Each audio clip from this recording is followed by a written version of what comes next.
বাংলাদেশে আওয়ামী লীগ বলে বাংলাদেশে আর কিছু নেই। আওয়ামী লীগের অস্তিত্ব নেই, অর্থাৎ আওয়ামী লীগটা এখন আর বাংলাদেশ আওয়ামী লীগ না। আওয়ামী লীগকে বাংলাদেশের মানুষ আর ওন করে না, বাংলাদেশের মানুষ ছুঁড়ে ফেলে দিয়েছে। এই কথা বলেছেন ভারতীয় গণমাধ্যমকে প্রতিনিয়ত সমালোচনা করেন যারা, তাদেরই একজন প্রধান উপদেষ্টার প্রেস সচিব। প্রধান উপদেষ্টার প্রেস সচিব গতকালকে তিনি ভারতীয় গণমাধ্যম দ্য ওয়ালে সাক্ষাৎকার দিয়েছেন। গতকালকে মানে সম্প্রতি, গত পরশু দিন এই সাক্ষাৎকারটা সম্ভবত তিনি দিয়েছেন। সেখানে তিনি এমন মন্তব্য করেছেন। এই মন্তব্যের পাশাপাশি ইনক্লুসিভ নির্বাচনের নতুন সংজ্ঞা নির্ধারণ করেছেন তিনি। ইনক্লুসিভ নির্বাচন কাকে বলে সেই সংজ্ঞা জাতিকে শিখিয়েছেন। কি শিখালেন শফিকুল আলম? এবং বাংলাদেশ আওয়ামী লীগ কোথায় আছে, আদৌ বাংলাদেশে আওয়ামী লীগের অস্তিত্ব আছে কিনা, কি বলতে চাইলেন তিনি, সেই আলোচনা করবে এই ভিডিওতে। বলছিলাম প্রধান উপদেষ্টার প্রেস সেক্রেটারি শফিকুল আলমের কথা।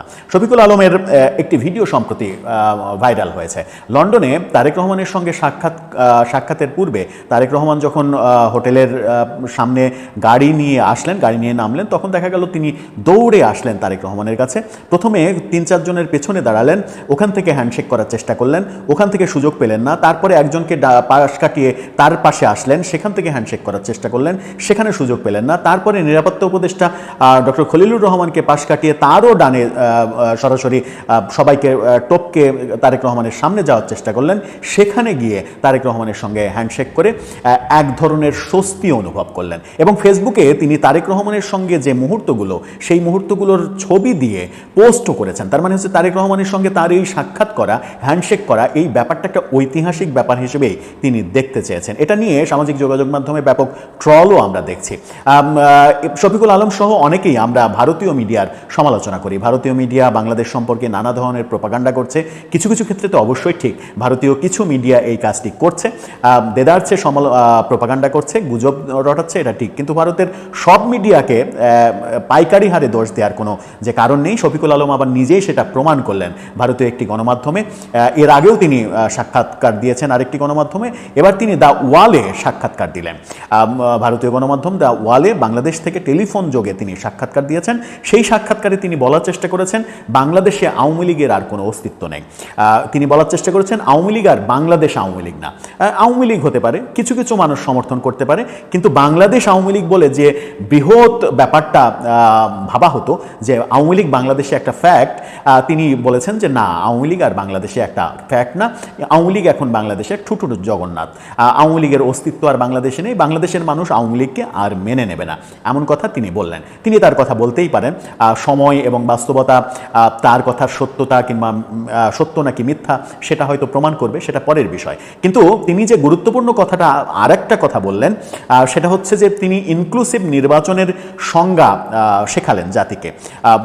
ইনক্লুসিভ নির্বাচন বলতে তারা কি বোঝান, তাকে প্রশ্ন করা হলো যে বিশ্বব্যাপী যে মতামতটা আছে যে বাংলাদেশে ইনক্লুসিভ নির্বাচন হতে হবে, সব দলের অংশগ্রহণে নির্বাচন করতে হবে, সেই ব্যাপারে আপনাদের অবস্থান কি?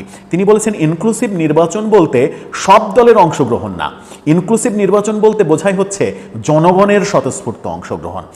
সমস্ত জনগণ স্বতঃস্ফূর্তভাবে অংশগ্রহণ করছে, বাধাহীনভাবে অংশগ্রহণ করছে, নিরাপত্তার শঙ্কা নাই এরকমভাবে অংশগ্রহণ করছে এবং ভোট দিচ্ছে। অর্থাৎ জনগণ, বাংলাদেশের জনগণের অংশগ্রহণটাকে তিনি ইনক্লুসিভ নির্বাচন বলার চেষ্টা করলেন। সব দল না, জনগণের অংশগ্রহণ থাকলেই, জনগণের স্বতঃস্ফূর্ত, এবং তার সংজ্ঞায় মূল ব্যাপারটা হচ্ছে জনগণের স্বতঃস্ফূর্ত এবং বাধাহীন অংশগ্রহণ থাকলেই সেটাকে ইনক্লুসিভ নির্বাচন বলা যেতে পারে। তার মানে হচ্ছে যে তিনি আওয়ামী লীগকে বাদ দিয়ে ইনক্লুসিভ নির্বাচনের সংজ্ঞা নির্ধারণ করলেন। তার চোখে হচ্ছে আওয়ামী লীগকে বাদ দিয়েই নির্বাচনটা ইনক্লুসিভ নির্বাচন।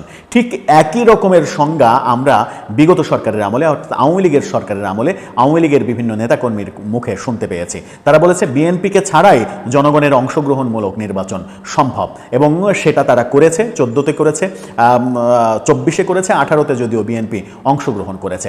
সেটা করতে গিয়েই যে তারা সব থেকে বেশি বিপদে পড়েছে, এবং 5 আগস্টের সরকার পতনের অন্যতম কারণ যে নিজেদের একদলীয় দলীয় যে নির্বাচন কিংবা বিএনপিকে বাদ দিয়ে জামাতকে বাদ দিয়ে বেশ কিছু দলকে বাদ দিয়ে বিশেষ করে বিএনপিকে বাদ দিয়ে তারা যে ইনক্লুসিভ নির্বাচনের সংজ্ঞাটা নির্ধারণ করেছিল তাদের পতন কিন্তু সেই কারণেই হয়েছে এবং তারা মানুক আর না মানুক তাদের পতনের মূল কারণটা এই একক নির্বাচনের কারণে। ঠিক একই কাজটা আওয়ামী লীগকে যে কারণে আপনারা ফ্যাসিস্ট বলছেন, আওয়ামী লীগকে যে কারণে আপনারা দুর্নীতিবাজ বলছেন, আওয়ামী লীগকে যে কারণে আপনারা জনগণের ভোটের অধিকার কেড়ে নেওয়ার কথা বলছেন, ঠিক একই সংজ্ঞা আপনারা দিচ্ছেন। ওই ইনক্লুসিভ নির্বাচনের তত্ত্ব, একই তত্ত্ব শফিকুল আলম তিনি ভারতের গণমাধ্যম দা ওয়ালকে দিলেন এবং জনগণকে, বাংলাদেশের জনগণকে একটা ঘটি বুঝ দিলেন যে ইনক্লুসিভ নির্বাচন বলতে আওয়ামী লীগকে বাদ দিয়ে নির্বাচনকেই বোঝায়। জনগণের অংশগ্রহণ থাকলে ইনক্লুসিভ নির্বাচন। এখন রাজনীতিবিদরা তো কথায় কথায় জনগণ এটা বলে, এটা জনগণের চাওয়া, জনগণ এটা বলছে, এটা তো রাজনীতিবিদদের ভাষা। শফিকুল আলম তো রাজনীতিবিদ না, তিনি একজন সাংবাদিক এবং বাংলাদেশের প্রখ্যাত সাংবাদিক। শেখ হাসিনা সরকারের পতনের সময়ও তিনি এএফপির বাংলাদেশের ব্যুরো চিফ ছিলেন এবং শেখ হাসিনা যে বাংলাদেশ থেকে ভারতে চলে গেলেন সেই চলে যাওয়ার প্রথম খবরটা কোনো গণমাধ্যমে এসেছিল, সেটা এএফপিতে এসেছিল। এএফপির বরাত দিয়েই বাংলাদেশের সমস্ত গণমাধ্যম সেটা নিশ্চিত করেছিল যে এএফপি নিশ্চিত করেছে শেখ হাসিনা বাংলাদেশ ছেড়ে ভারতে চলে গেছেন। সেই পর্যায়ের বরেণ্য সাংবাদিক তিনি যখন এই রকম গোঁজামিল দেয়া কথা বলেন তখন তিনি যে সরকারকে বিপদে ফেলছেন, অন্তর্বর্তীকালীন সরকারের স্ট্রাকচারটাকে এক ধরনের রাজনীতিকীকরণ করছেন, রাজনৈতিক একটা মলাটে আবদ্ধ করছেন, সেটা বুঝতে কি আর বাকি থাকে? আমার মনে হয় যে শফিকুল আলমদের এই ধরনের তত্ত্বই প্রফেসর ইউনূসের সরকারকে নতুন করে বিপদে ফেলবে। ইনক্লুসিভ নির্বাচনের সংজ্ঞা আগের সরকার যেভাবে দিয়েছে আপনারাও যদি সেভাবেই দেন তাহলে আপনাদের পরিণতিও কি সেরকম হোক এটা আপনারা চান? শেখ হাসিনার সরকার যেভাবে বিদায় নিয়েছে, যেভাবে তাদের পতন হয়েছে, ঠিক একইভাবে আপনাদেরও বিদায় হবে, আপনাদেরও পতন হবে, ঠিক একই পথে চলার জন্য সেরকমটাই কি চান? নাকি আমরা একটা ভিন্ন পরিবেশ চাই, ভিন্ন বাস্তবতা চাই, ভিন্ন অবস্থা চাই, ভিন্ন বাংলাদেশ চাই, ভিন্ন বাংলাদেশের সংজ্ঞা চাই? আমরা নতুন করে একটা স্বপ্ন দেখতে চাই, সেই স্বপ্নগুলো বোধহয় মাটি হবে এই ধরনের কথাবার্তায়। এই যে ইনক্লুসিভ নির্বাচনের সংজ্ঞা, এই ইনক্লুসিভ নির্বাচনের সংজ্ঞা এই সরকারকে নতুন করে বিপদে ফেলবে এবং আন্তর্জাতিক মহলে প্রচণ্ড সমালোচনার শিকার হতে হবে। আন্তর্জাতিক চাপ বাড়বে এবং আন্তর্জাতিক চাপ বাড়ার ফলে এই সংজ্ঞা ভুলে যেতে হবে তাদেরকে। একটা সময় আসতেই পারে নির্বাচনের আগে আগে যে সরকার আওয়ামী লীগের নিষেধাজ্ঞা তুলে নিয়েছে, নিবন্ধন ফিরিয়ে দিয়েছে এবং আওয়ামী লীগকে সহই, আওয়ামী লীগের যারা দোষী তাদেরকে বাদ দিয়ে আওয়ামী লীগকে সহই নির্বাচন করতে বাধ্য হচ্ছে। সেরকম পরিবেশের দিকেই কি যাচ্ছে দেশ? দর্শক, আপনার মতামত জানিয়ে লিখতে পারেন আমাদের কমেন্ট বক্সে।